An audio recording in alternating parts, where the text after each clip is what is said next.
What is going on?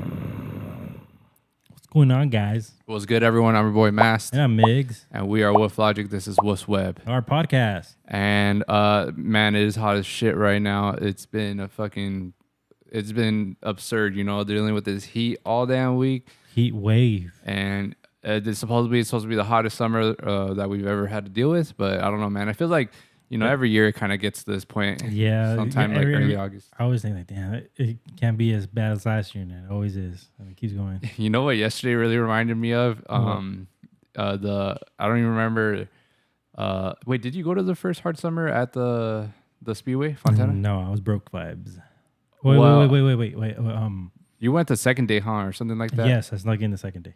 Yeah, man. So it kind of it felt like that for some reason. I don't know, maybe because like the stadium, like the Speedway, like it kind of resembled the Dodgers stadium. Yeah, it was. I remember that was very hot day. Damn, that was a hot day. But yeah, it really did feel like the similar vibes. Like hard summer vibes, pretty much. Yeah. Because obviously, if you guys have been to hard summer, you guys know that the heat ain't no joke. It's like the peak time of when it's the hottest, and it's a daytime event. So yesterday we're at the Dodgers game, and that's exactly what it felt like. Like literally, bro, like I was dripping. Yeah, bro.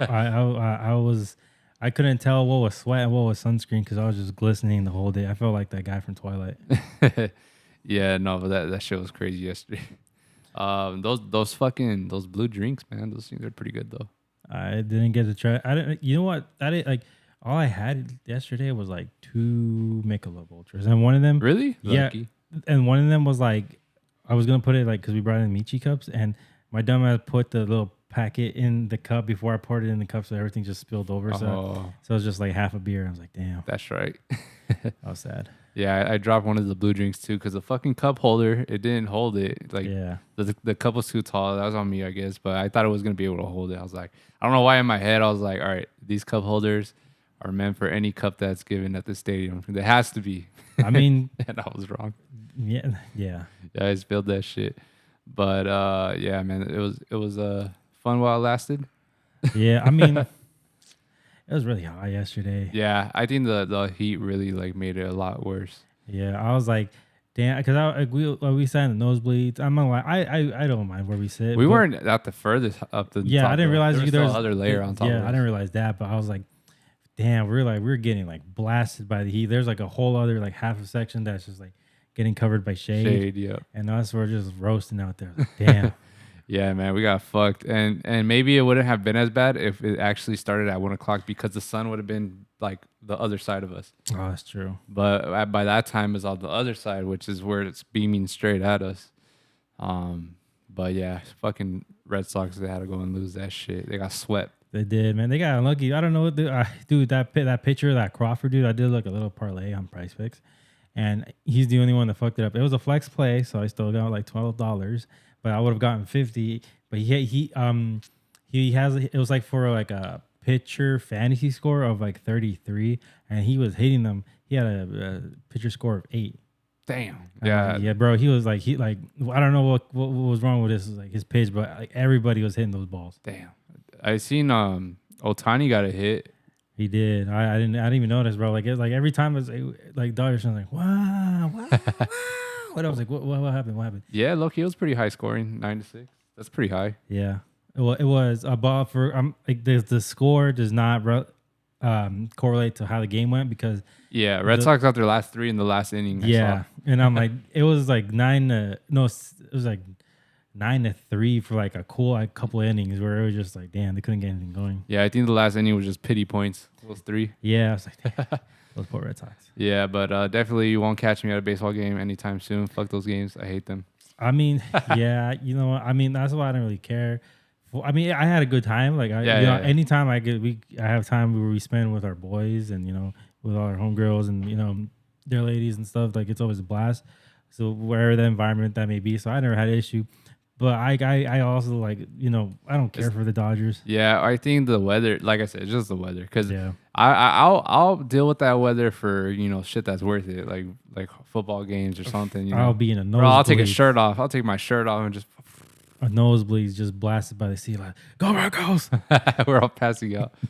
But for like some sport and some teams that you don't even care about. Yeah. I was for real though. I don't know if you saw in the chat. I said like I'm technically I'm a Pittsburgh Pirates fan. I just don't like root for them because one, I'm not that big a fan of baseball to even commit myself to a team like that.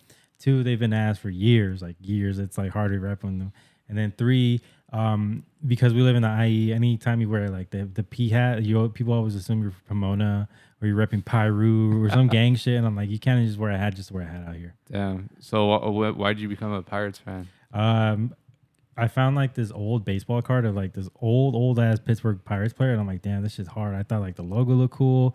The old pinstripe jersey was fire. I'm like, damn, this is a cool ass team. Who's the rookie pitcher? Skeens? Paul Skeens, that fool was a beast. Yeah, that fool, he throws some fast ass pitches. Yeah, that fool fucking struck out. What's that guy from? Oh, Aaron Judge from the Yankees. I'm like, that's fire. Yeah, he's on the rise right now. I see. Yeah, they have another guy too. I forget his name, but they have like two like rookies that are just been like they've been carrying that whole ass team.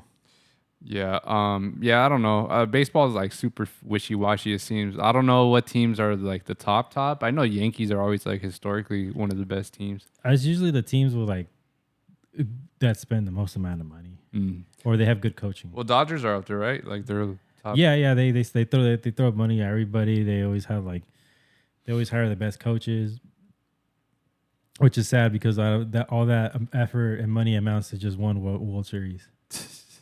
For real, huh? They've only gotten like one in what? Like the last 20, 30 years probably? Yeah, it's been a long while. Yeah, it's been a long while. But aside from baseball games, we had Tomorrowland that happened this past weekend. And it looked fire, man. Yeah, I've seen a lot of praise over Hardwell's classic set. And I actually wanted to watch the live stream, but I think he was doing this sometime I was busy. But definitely want to check on YouTube, see if it's up yet. I don't know. Have you seen any uploads? I seen like so I put on the live stream on Saturday when I was helping Andre clean a room, and I put it was actually that guy Anima, who Anima. Everyone's always yeah. Do you remember your favorite Tomorrowland main stage? It's that one they always take pictures of. You know when people are always like, oh, best festivals in the world, and it's like they always have Ultra, Tomorrowland, EDC, and like some other one. I think it's like Alpha, that Russian one with the face. I gotta see it, but I'm pretty sure I know what you're talking about. Yeah, and they always use a specific one. The book? It's not a book. I think it was like it had clocks. I could be wrong, but it's like an old school. It might have been like 08 or 09 Tomorrowland. So that was like one of my favorite ones because it's the only one that I always think of whenever I think of Tomorrowland. Yeah, you're probably thinking of 2012 to 2014, one of those. I'll look it up. Yeah. Because I don't think they would have put 2008 because at that time it wasn't as big as it is now. Yeah, that's why it wasn't like as a big one. It was like when it was still like a smaller stage. Oh well, yeah. I feel like my favorite Tomorrowland stage was the castle-looking one. I think it was like 2018, 19, one of those years. Last year's was cool. It looked like Tomorrowland. Like I mean, like the one but like the one from Disneyland. Like it gave me that vibe. Oh, okay. Yeah. I don't know. I like the tree design, but I don't really think it's Tomorrowland. You know what I mean? This year's?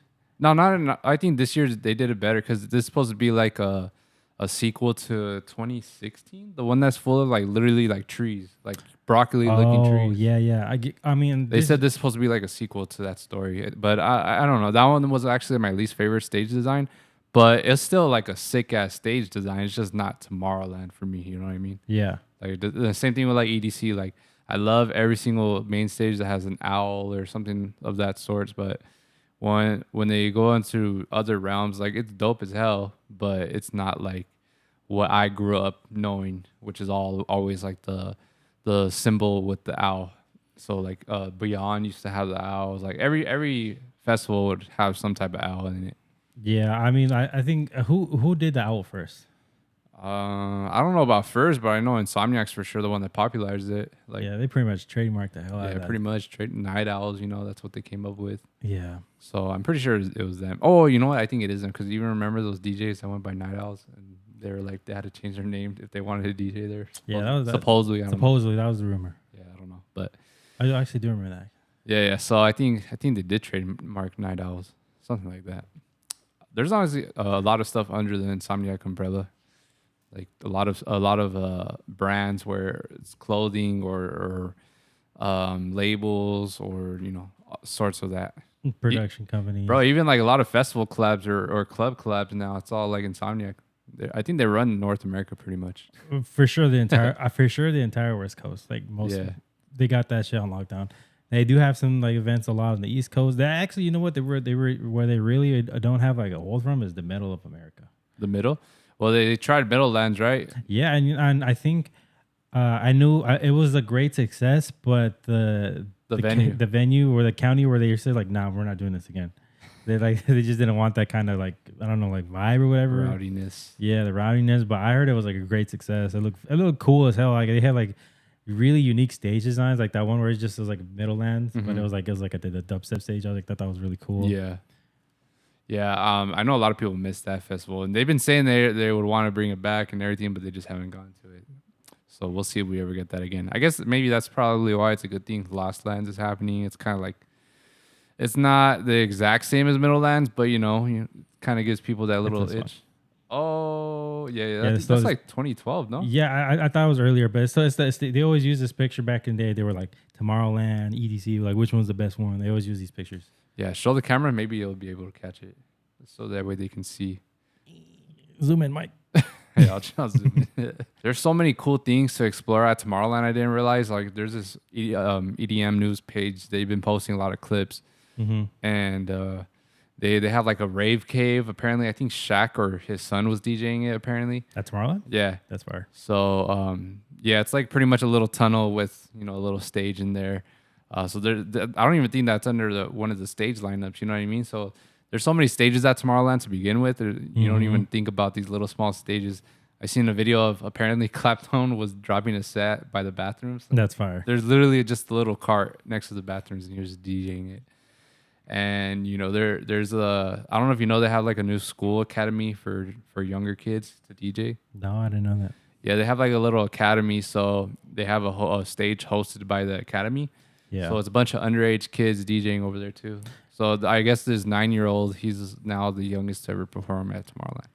Man, sometimes I really wish the U.S. really has like a better dance music, just understanding. I guess, because like in Europe, like people like you'll hear this on the radio, no issues. There's like a BBC One. There's specific dance radio music stations where people are like listening to not like mainstream EDM. They're listening to like hardstyle, trance, jump up, like drum and bass jungle, like really like a little like in the know sounds like you don't really hear in the US. And you'll hear it on the radio, but it's like very mainstream house music, like house stream. And I wish it was like that before that, because like so it'd be more accepting. So because a lot of people out here in the US think it's like it's noise and stuff. Yeah, like they have to like listen to it. Like they themselves have to go look for the music themselves. While they're out of Europe, it's just like you could just put on the radio. Boom, it's right there. Yeah, that's the one thing I've always been jealous of is like the Euro dance scene over there, man. They get like gabber and stuff like that, like reverse bass. Like I remember, I think there was like a Armin van Buuren documentary back in the day when I think it's like this is like when he won like DJ top 100, like he was the number one DJ like that 4-year stretch. I think it was one of the year. And he was like saying when he was coming up, like people like would literally just like make song like like their dance music songs, and they'll submit it to radio stations, and that's how they would get blown up in the beginning. Mm-hmm. Yeah, man, that's crazy. I've always wanted to have like an EDM radio station out here. That's always been one of my goals too, since I was younger. So maybe if we got the money and stuff like that, I could do that shit for sure one day. And another thing, cool. like just rock stations too. Like man, like the rock music stations, like we only have like 2 or 3, right? 2 of them, and they just play like old school stuff, like just like top. I guess you would say top 40 of rock, which is fine. They play a lot of bops, but it's like there's new rock songs, right? Yeah, you need like some hours where it's discovering new music or just spotlighting, maybe new artists and stuff like that. My biggest like shell shock was when I found out a lot of like these like a lot of the reasons why you hear like certain songs get played on radio is because the distribution companies actually buy out radio time for them to play the songs. Mm-hmm. So for example, like Not Like Us, like I'm sure Kendrick's like distribution's able like, nah, like we're gonna pay you this much, play the shit out of this song. Mm-hmm. Yeah.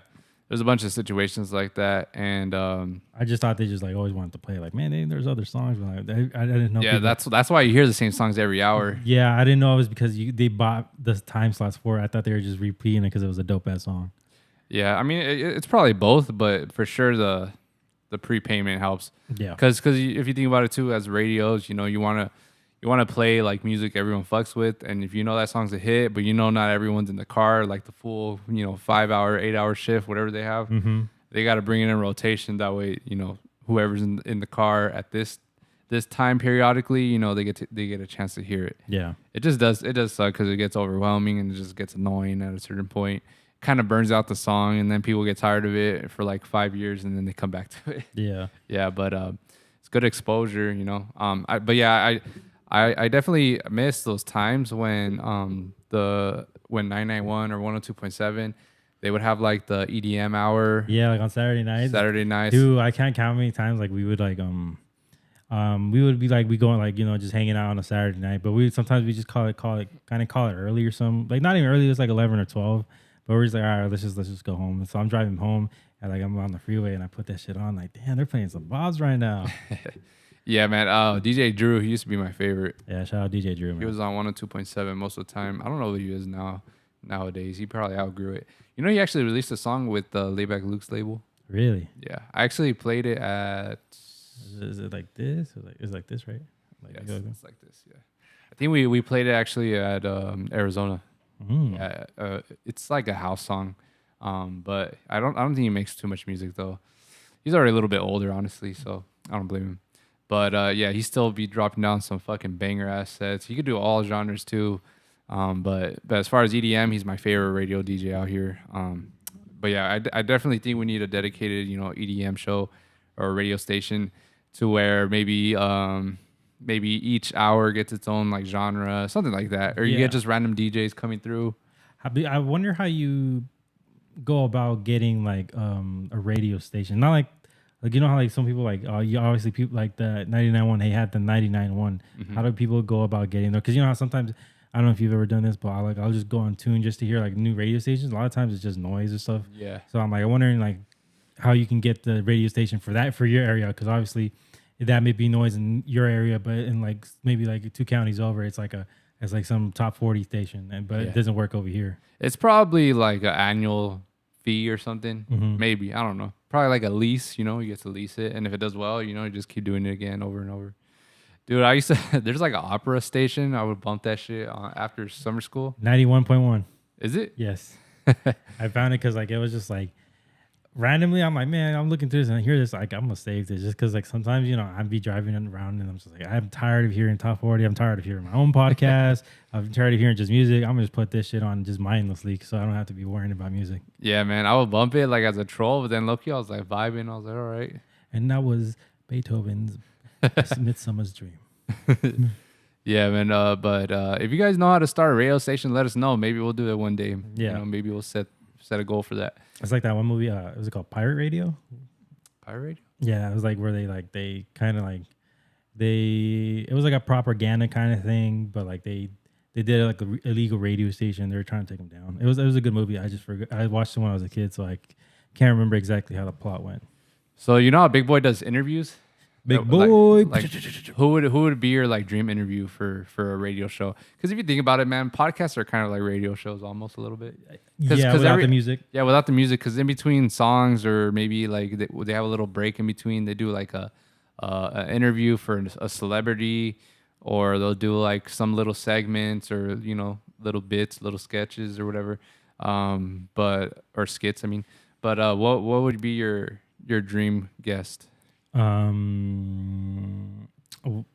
What's that guy's name? Is there a DJ that's like for me personally, it would be 4B because I've heard his stories and he's always like a good interview. Yeah, probably as far as DJs. Yeah. Okay. You know what? I want to interview Wookie. Wookie? No, I'm sorry, not Wookie. I'm sorry, Wookie. YouTube. I meant WeWake. Sorry. WeWake. Oh yeah. I want to ask him like how come you don't really play shows out here? Like, I'm assuming you have a visa, or maybe your visa expired or something. Like, like people still love you out here. Like, what's going on with that? Like, what's going on with the music? Because he's a very like personal person. Yeah, bro. I don't even think I've ever heard him talk before. And if I have, it's like on some Phineas and Ferb shit where you hear Ferb. I heard him like when they were speaking Dutch in that Barong family compilation like documentary. Like they're talking about like Dutch. Like, that's the only time I heard. But like, I want to hear like he's a very like. I don't want to say recluse. I guess kind of recluse. Like you only hear him when he's putting out music. Yeah. Outside of that, you don't really hear anything. Yeah, I don't know. I mean, some people they're okay with that.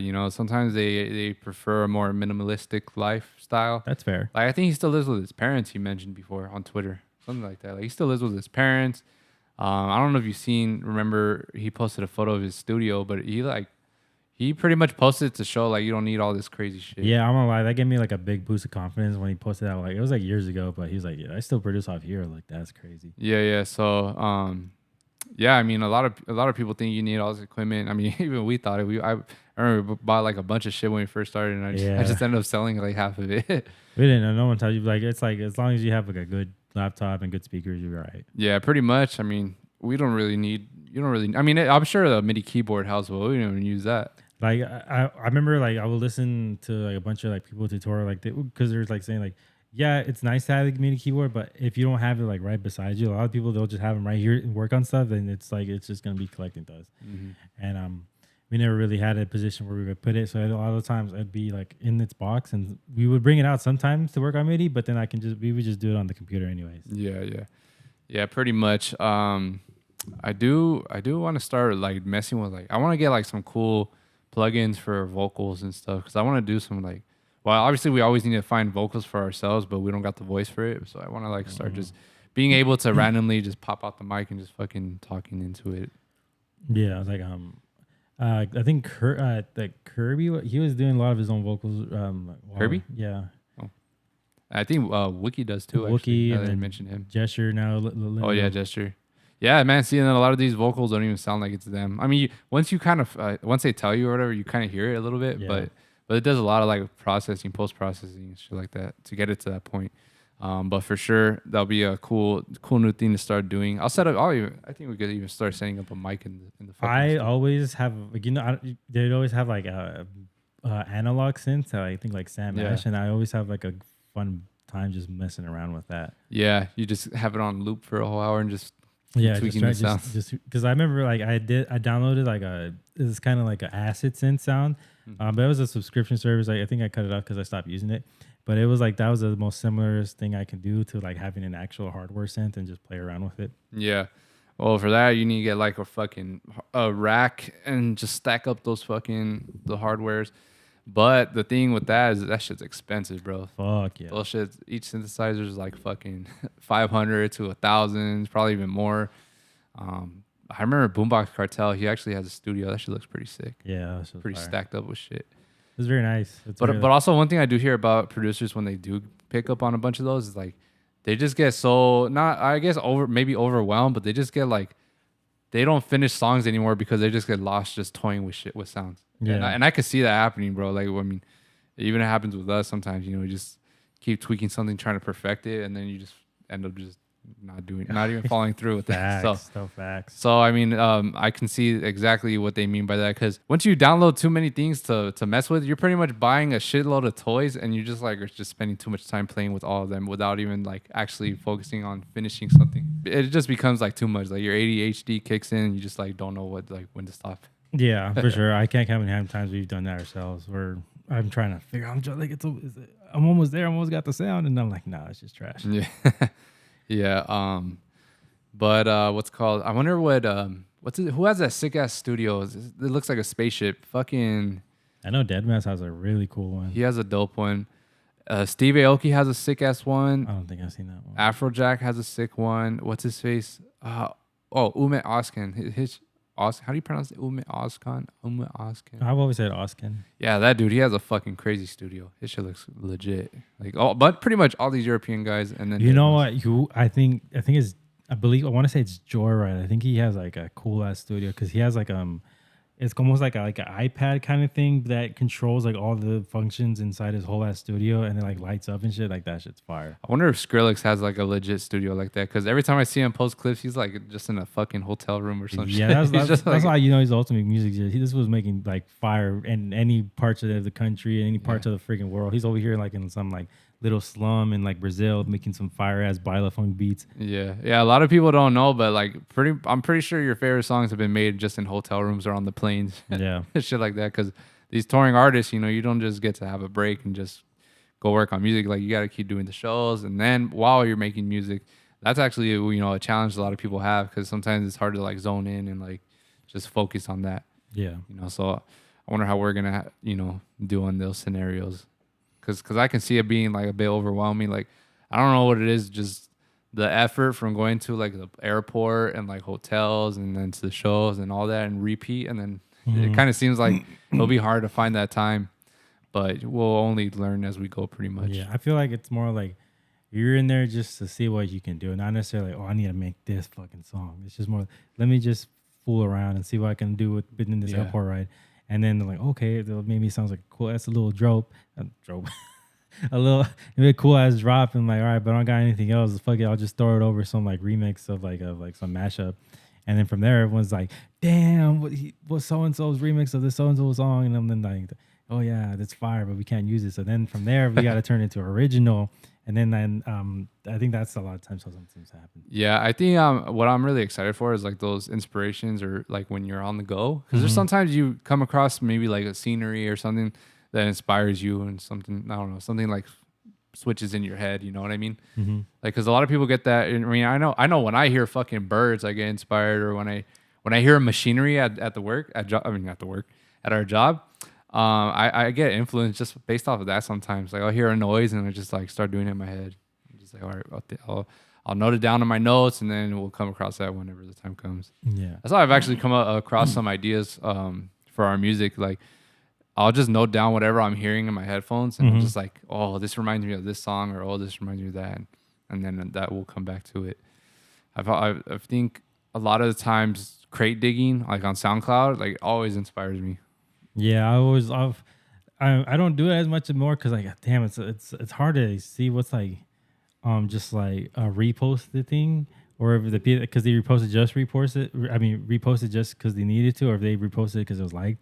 But back in like maybe 2016, 2017, around that era, SoundCloud era, like I would just like when we were like, I would just go like scroll down SoundCloud and like start listening, just random songs, just popping up on the feed, like, all right, it's whack, that's not my vibe. That's my vibe. Go, ooh, this sounds cool, and then you just like download it and like, damn, this is a cool ass vibe, and you just like some from artists you never heard of, was because you followed somebody that they liked it or reposted it. And now it's kind of, I don't know, like SoundCloud is like really hard to do that these days. Yeah, SoundCloud, I noticed with at least the home feed, every song is fucking whack. I don't know why. Like, I guess whatever the people are reposting, they're doing a repost change or whatever. So it's obviously not, as genuine as you'd like. But a lot of these songs, they're just not good anymore. And it sucks to say, but I don't know if maybe it's just not our cup of tea. But I've actually found in SoundCloud, a lot of the songs I discover are in people's playlists. It's not even in reposts anymore. It's like in playlists now. So if you have like a very niche thing you want to search for, like just search that up, maybe the genre or whatever, or maybe I don't know, remixes or anything. I just search that and like scroll through playlists rather than repost nowadays. And I guess if you think about it, playlists kind of changed the game, because Spotify playlisting and now Apple playlisting. So I guess it kind of makes sense that SoundCloud, you'll probably find a more organic vibe if you look for playlists, because that's what they're saving it to a specific playlist because they actually like it. It's not like they're getting paid to repost now. Yeah. So it's a bit more of a genuine way to go about it.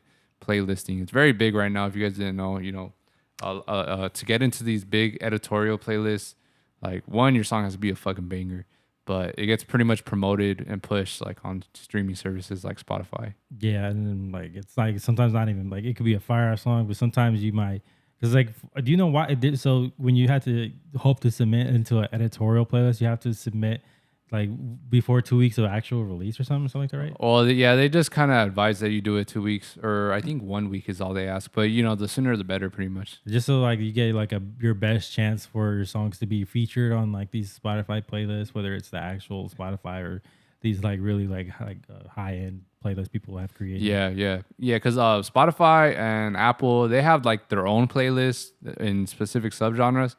But then you got like just artist playlists like Marshmello or fucking Jaws. I don't know, just people like that. They have their own playlist. So I guess as you were saying, you get the higher chance to be put on multiple rather than just one. Because I don't know why they need time beforehand rather than like after the release date, but that's just how they go about it.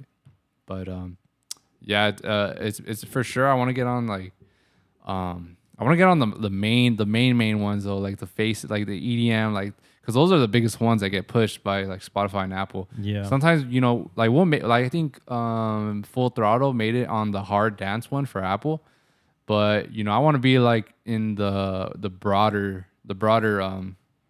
playlist rather than like the little sub ones. Yeah. That at least that's a goal. I don't know. Maybe we have been on there. I just haven't noticed. I mean, it's hard to say because they don't tell you either. Yeah, they don't tell you. You gotta go check. Like, pretty much, there's an app for artists.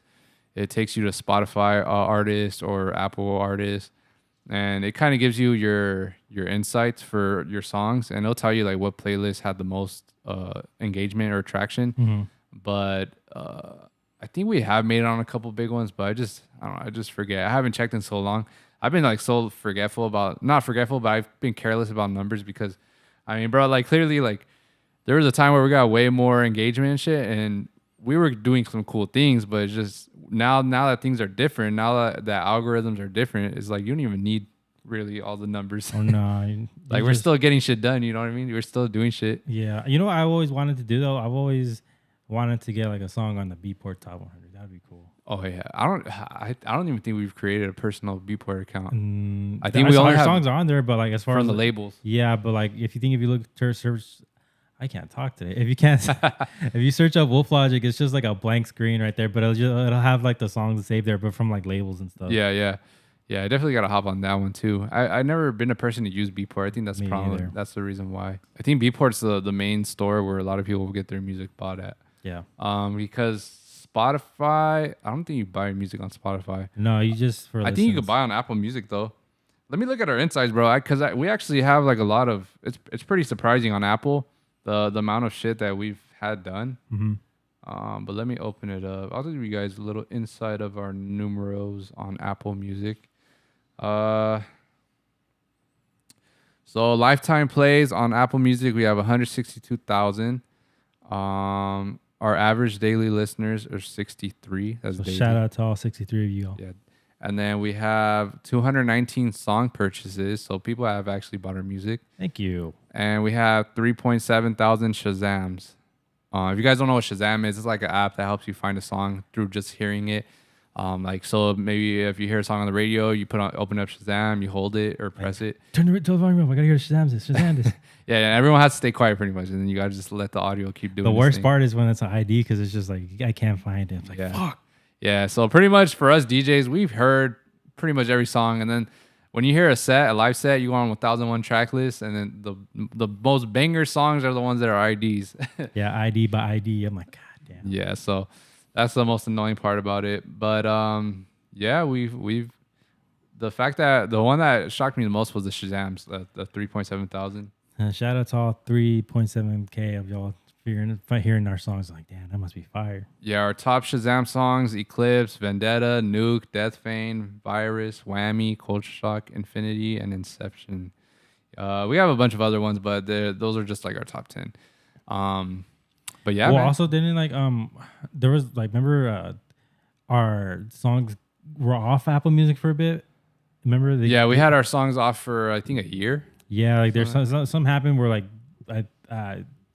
there's a technical issue, and then basically like all our songs were like gone. Like the ones like our originals that we uploaded, the only ones were up there were like just label releases. Yeah, I think that was during the pandemic or something like that. Yeah, we didn't have access to our accounts, and then finally we got it, and it took a little bit of while to get to that point. I think we just didn't really care too much because it was during the pandemic, and we didn't know what the fuck was gonna happen anyway. Coronavirus. So but yeah, man, it's cool to think, people really like they hear our song and they just want to fucking get it so bad that they open up the app. It takes a lot, honestly, to you're committing because you're opening up the phone, you're trying to look for your Shazam app, and you're actually going like, yeah, man, I can't tell you how many times where like I hear a song ending, I'm just like, forget it then. Yeah, and I just don't even pull out my phone. You know what I mean? So for those 3,000 plus of y'all, thank you guys, and hope you guys come watch our podcast too. Please, and get those numbers up. Yeah. Yeah. So Tomorrowland, I don't even know how we got over here, but Tomorrowland. That reminds me of that beef that DJ Snake has with Tomorrowland. Yeah. Like I don't know. The way I seen it, people's posting the artist areas, that shit looks sick. I've never seen the artist area. I know like the one for EDC, like they have to like climb. Basically, like it's in like in the front entrance by the Oh yeah, all the way at the top. by the Yeah. brown lot. That's crazy for them. Yeah, they had to move it from the bottom. I think it was behind where Circuit Grounds is, like towards that area. Yeah, That's where artist area used to be, I believe. and they had to move it back all the Yeah. way up, so they have to like walk up these stairs. I'm like, Yeah, that shit looks like torture. But Yeah. I'm still down to do that walk. me too. But what if you're like you have someone that's like needs to be like wheelchair accessible? How does that go about? Shit, I don't know, man. Maybe they have an elevator. Yeah, what I was getting to is, yeah, the artist area looks dope. If you guys want to check it out, I think James Hype actually has a vlog from last year's. They have his artist area. It looks sick, man. And even Sarah Landry today, no, not today, this past weekend, she posted about it, Mm-hmm. the artist area. I just don't know how they actually like separate people, if they have trailers as well or what, or because James Hype, his spot was in I think it was like an office looking space. Mm-hmm. So every venue has its own little areas, or they just have to rent out trailers.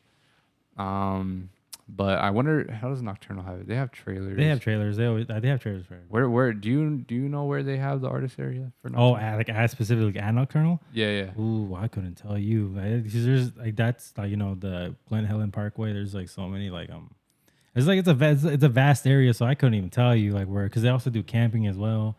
Like, Yeah. I'd imagine. Oh, I think it is like by camping, because remember that area, that little entrance? Yes. So I think that's where the artists enter from. Yes, now I remember. Yeah, it's around there. Yeah, we'll probably vlog it all. Honestly, just give you guys a little behind the scenes, so you guys get a little insight. Yeah. Yeah, we'll vlog that for you guys. I think it'll be cool to show people behind the scenes how it all works. Yeah, James Hype. You're not the only one with YouTube.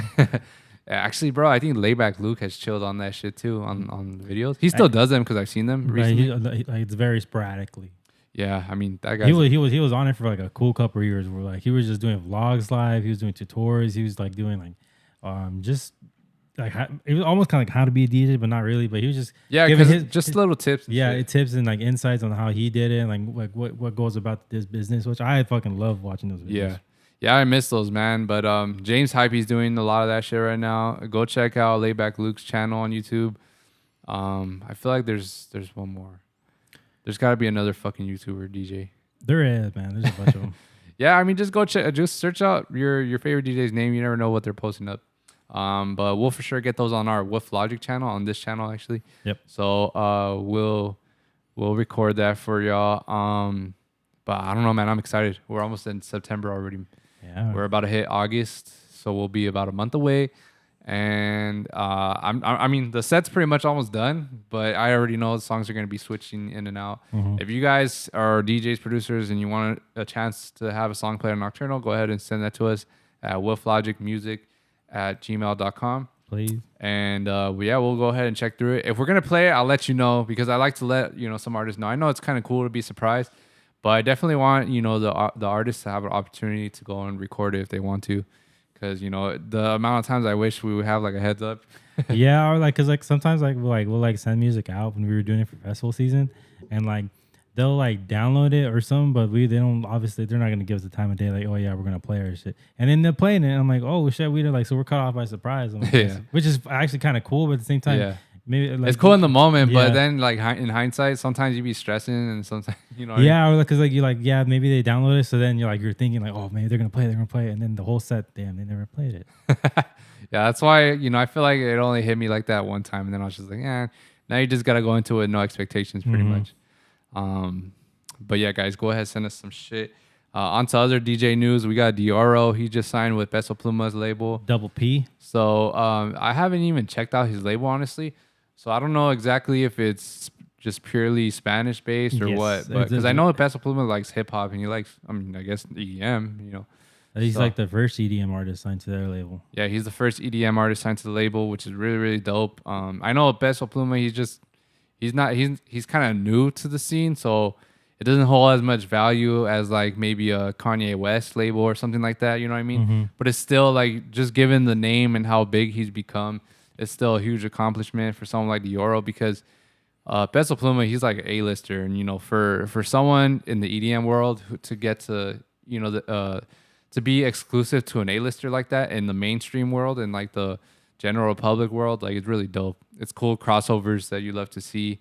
it only does the EDM community better, you know. Yeah, I mean, Dior's been in his bag like the last like 2 years. He just he found like he's always carried no he's always carried to the Latino crowd, but like this, I mean, with just the resurgence of like just Latin music just being like liked in general, like he hopped on it because he's already doing it, and like he started collabing with like a bunch of artists, doing remixes for a bunch of corridos bélicos, and like he really capitalized on it, and like he's like blowing up. Everybody loves him right now. I mean, who wouldn't, man? The music is fire. Yeah, exactly. And the fact that other, you know, Latino artists that are such a high caliber, the fact that they want to collab with Deorro, that shit's sick. Yeah. Because he's always, you know, been including Spanish music into his songs. You know, he even did a song with Elvis Crespo, who did the fucking Suavemente, right? Yeah. Yeah. So that right there, you know, he did that fucking what 8 years ago, maybe 7, 8 years. So he's already been doing shit. But now it's just like everyone wants in, you know, and that's it was kind of like a wave like that in 2012 too with Calvin Harris. You know, like he got songs with Rihanna. Everyone wanted to work. Yeah, everyone wanted to work into house music pretty much. Pitbull got a lot of work done with Afrojack, Mr. 305. So you know, I don't know. It's really cool to see shit like this happen, and hopefully, you know, we get more artists that tap into other cultures and people, you know, kind of get more into our culture, you know, but come in with good vibes because lately the crowd's been booty cheeks sometimes. so if you guys are new to the scene, just be nice people. That's all we ask. Have fun. Yeah, have fun. Be open-minded. Remember that our culture kind of comes with just always having open arms to everyone. Yeah. And some people that are new to the scene, they kind of like are weirded out by that. I've noticed sometimes. Yeah, they're not used to they're like, man, get off of me. Like, yeah, man, I'm just trying to give you a hug. Yeah, they got like a little barricade up in front of them because they're not used to it. That's why you gotta shower them with candy, like candy. Just throw it in their face, candy. Yeah, but weekend 2, Tomorrowland's coming up. Is there like back-to-back weekends, or is like a week in between? No, it's back-to-back weekends. Okay. Yeah. You know, I've always wondered how some of these artists go about that shit because it's like, do you guys want to give the same set to both weekends or do you want to change things up a little bit? Because, you know, me as at least as long time DJs, you know, I get bored of playing a copy and paste set. So you got to switch some things up, right? Yeah, I'm sure you will. Like it's just because, especially if you're on the mainstream like live stream, like people are gonna hear it over again. I'm like, damn, didn't you just play it last time? Yeah. Like, yeah, obviously, you're like, you know, it's your song. And it's new people. Yeah, but like, I mean, there's other space. I'm sure you want to add in other stuff too. Yeah. Yeah, you know, you probably want to mix in, you know, maybe swap out like 20 minutes songs.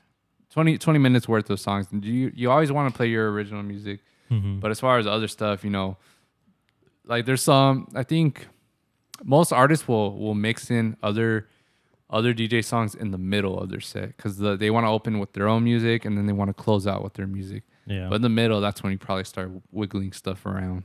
At least that's what we would do probably. But I think this weekend you have a bunch of solo acts that are a part of duos or maybe they're touching other genres. Like I know this weekend Hardwell did a classic set. Probably next weekend if he is playing, I gotta double check that actually. He's probably gonna play like an original set. Yeah, it was more updated sound. Yeah, but that was really cool though to see that he tapped into the classics, man. I don't even think he promoted it like that. At least not that I know of. No, I don't think he did either. Because when I looked up at the live stream, sorry, it just said Hardwell. It wasn't like no specific thing next to it. Yeah, that's a cool surprise, man. I've always wanted to like do stuff like that, but I don't know. I feel like, you know, I'd overdo it pretty much. You know, I'll be like, okay, this house set, Mobathon set, shit like hardstyle set, hard techno set, whatever. Because GTA, they had a tour like that where they had the green, yellow, red. Oh, yeah, they did do that. Yeah, if their name was in green or whatever, it would mean what, fucking house music. Purple was like Mobathon, and then the other one was like trap or dubstep. Oh, yeah, they did do that. I forgot about that. Yeah, so that's like a cool concept, you know. The only thing that sucks is that everyone loves, you know, if people are fans of you and they know you make, you know, multi genres, they probably like it all, and so it would kind of suck if you were to go to if your only opportunity to see them, it was like a specific genre that's probably not your favorite of the three. Yeah, and you want to hear them all, you know.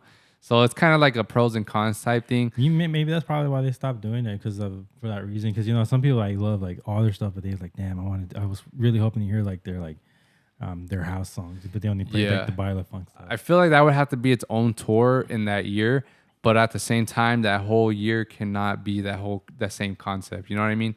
Like I think because it is a cool thing to do. You know, like how they're doing that When We Were Young. They're doing or is it When We Were Young? The one where they're doing the whole album. Yeah, that one we go. So just stuff like that. You got to try things here and there. When you've been doing this long enough, it's cool to just have fun and try shit like that. Because even as artists, maybe you want to showcase your talents with this genre or this genre. But when you have a whole hour set and you can't really do that much, you can't dedicate a whole set to that. And that's kind of one of the problems I've had with Cascade lately. Like I love his original sound and I love his original music. So when I hear like pure techno the whole set, I love it. But at the same time, I want to see Cascade and I want to see all the classics there. So my ass can go cry about it. Yeah, I just want to hear look into my eyes, but with that OG shit like yeah. We don't want to hear the acapella over a different beat. Yeah, I've heard it once and I'm happy with it. Like, so now I'll go back to the old sound. Yeah, and I'm like, I get it, bro. This we got songs on top of songs. Yeah. So he himself is probably, he's tired of that shit. He's tired of it too. But I'm like, man, I still haven't I heard you play Angel on My Shoulder. Yeah. Like the OG version. Yeah, because, it goes the same thing, bro. We only get so many opportunities to see Cascade a year. So, and then sometimes the set conflicts. Mm-hmm. So we got to make the sacrifices sometimes. But that's just one of our little problems, our little, selfish issues. But that's for every artist, that's why I think Excision's doing his, what is it called? His detox sets? Yeah, he does detox What sets. Is that anyway? It's more like halftime stuff. It's like halftime, like weird trap stuff. Like G Jones almost? Yeah, a lot of stuff like that. I remember like I passed by when he did it at Lost Lands. Mm. It wasn't bad, but I wasn't there to try to see that. Yeah, I feel it. Yeah. Are there any other artists that dedicate sets to specific genres? I know, obviously, we got Cascade with the redo. You got Excision Detox. I think Slander's doing their techno thing. It's called Suns. Oh yeah, I know what you're talking about. Eclipse, maybe something like that. And remember Jaws was doing that too, like the. Like a Wicked set or something like that. Like it was like one was like a really dubstepy set, and one was like just obviously the regular. I'm still trying to find out what the difference is with that. I think it's Keizo, the Mayhem or Unleashed. Unleashed. Like what's the difference? Unleashed XL. What is that? That's just him with the live instruments, like the guys playing the drum and the guitar. Oh, so that's that. But he's still playing the music, but like the drum guys is playing the drums, and then the guitar guy, he's coming in there sometimes during the drop. Dude, I remember when Corella did that EDC 2015. They had the live drums. They did it first. Man, that shit was sick. They had a whole ass marching band too. That was just fire. Man, damn. Yeah, bro. Good times. Yeah. We're spoiled that year, man. We got so many like things that we thought it was just always gonna be like this, and it was not. It was not. Like Dimitri Vegas, like Mike brought out Neo. That was like one of the first like 3 sets we saw of the week. So we're like, oh shit, this is about to be stars popping in and out.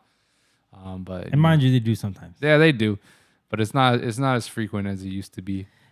Dude, and that's crazy, bro. Like we found like so many like random people we were just vibing with. Like we were dancing with people. Like we met like those our friends from San Diego, and then we just like randomly and like it's like, but like all at once, dude. Like I didn't expect for like that whole all those experiences to happen like on our very first time. Yeah, literally. And then I don't remember. Did we get candy? Oh yeah, I did get candy that day. Candy. Yeah, I got candy for the first time. It's crazy how many artists we discovered when we first got into it. Like you would see their names on every flyer, but you never like knew what their sound was. And then we go check them out, and sometimes it'll be hits, sometimes it'll be misses. That Amini Edge and Dance set. Yeah, that one. Umek was one of them too. Marcus Scholes, he's the first one I finally saw, and I was like, yeah, it's kind of mid. but that's just because I was like not into that sound at the time. I didn't realize he was like trance. He's not like, the super melodic-y. He taps in with that, but it's a bit more of the upbeat stuff. But I feel like when you're gonna go more into upbeat sounds, like you gotta hit them with bangers. You know what I mean? It can't be like, oh, here's just a heavy kick drum and just jump. I think we saw Blau and Audi in there too. Blau was a cool DJ, but his music is, I don't know. Well, you know what it is with him? He started off making music actually through mashups. So I don't really. He would do like that. Was it 15 drops in 30 seconds or Yeah, that one was pretty cool. Yeah, they would do that a lot. That shit was tight. Yeah, that was cool. I know we saw Galantis because of the name. At least I thought I saw them because of the name. Yeah, we saw them. Steve Angelo for like a tiny bit. Steve Angelo. 12 Planet. I didn't realize he was dubstep till we saw him. Yeah. That was so. There's like a lot of surprises, you know. But yeah, man, those are cool times. 2015. You know, I really hope that we get 7-Eleven stage back or 7-Eleven 7 Up stage. Yeah, man, because that shit was sick. Yeah, they give you like those little green little wristbands that light up. I think Tomorrowland they also have wristbands that light up. I don't know if they still do, but at least back then they would have them light up and shit, and it would go to the sound. So that's pretty cool to have. You know, we need more shit like that instead of just like these little rubber duckies everybody's getting. Oh yeah, or the little fucking sprout things. I like the sprouts. I remember I had a couple from Lost Lands, and then I only ended up with the one, and I thought I lost it because I put it on my hat, but it was in my pashmina. Were you giving them to people? No, they give them to me. I got like a bunch of like random clutter over there. Like, what are people doing? Just going to Amazon and buying a bunch of these things? Yes, they're literally buying bags with like rubber duckies and stuff, or bags of little sprouts or whatever. I will say this past year I got a duck and I got a frog. Yeah, they do frogs too. And then I got the sprout too. I got a fake cockroach from that DJ Ominous. What the fuck? Yeah, he was there just chilling on the stage, and me, Mondo, and Alex, yo, is that Ominous? I was like, yeah. And so he said what's up to him. At first he scared Mondo because he said he gave what's up to him, and he just gave him the roach. He's like, what the fuck? And he starts cracking the fuck up. So yeah, you get 100 piece for $15, $16. Oh, you could change them too. They got mushrooms. That's fire. The mushroom one's fire. I think I want to do that in Nocturnal, actually. I'm going to throw them out. Yeah, so if you guys want to go get some free little toy thingies, pull up to our set. I'm going to throw them out to the crowd. Yeah. You better catch them, though. Don't fucking sue us if you get hit in the head. We got insurance. What kind do you think? Should we get... They got the butterflies. What's the classic style? Oh, the classic style is just a classic sprout. Nah, those are too plain. 4-leaf clovers. That's pretty cool. Yeah, I like those. Oh, I wonder if they have spider clip-ons. That'll match the brand. Let's see, spider. Ooh, that'd be fire. Yeah. Yeah. If you guys go to raves, man, just give out shit, man. It actually like sticks with people for a long time. They think they don't forget about shit. Yeah. Even if it's regardless if it's just like, candy or just random shit too. Yeah. Like look at us always reminiscing about 2015. Like that shit sticks with you, especially to newbie ravers. Yeah. You know, it kind of spreads that I guess just that gifting lifestyle or that gifting culture, which is actually one of the things they do at what is it, Lightning in the Bod? No. That is a festival. But the other one, the one where it's like a whole week. Oh, Burning Man? Burning Man, that one. Apparently, like, you got to take shit to give out to people over there for free. It's because it's, like, so secluded from everything. It's just, like, people are just trying to survive or whatever. So they just gift and gift and gift. So I'm going to be gifting bags of shit or something. Not little shit, though. They got these, but those are small. Yeah, we'll see. But we'll for sure pick out a pack and we'll get some out to you guys. It'll be cool, you know, share with your friends, share with your family. I don't know if there's anything else you want to touch on. I know one thing I did want to talk about. Supposedly, Pizza Hut is coming back with the buffets everywhere. So hopefully we get those back. All right, guys. Hope you guys stay cool in this fucking in these heat waves. Mm-hmm. You know, stay hydrated. Look at Harley over there, just fucking slumpy. Yeah, keep hydrated. Make sure you guys are drinking water. Maybe you see a homeless out there, you know, just don't even give them money. Just give them water because we all need that shit right now. For real. A lot of people are passing out. And yeah, we'll see you guys next week. Let's see how many more weeks do we. I want to do like maybe we could do like a little countdown till Nocturnal. 7 weeks. 1, 2, 3, 4, 5, 6, 7. I think 8. Damn, that's close. Well, 7 before the actual show. Oh. And then 8 would be because it'll be the Monday right after or the Tuesday right after. So yeah, we have 7 more. So that's what, a month and 3 weeks? Yep. Yeah, so we got a month, 3 weeks till Nocturnal, and we're very, very excited. We hope you guys all make it. Go buy your ticket at the link in the description below, and we'll see y'all next week. Peace. Peace.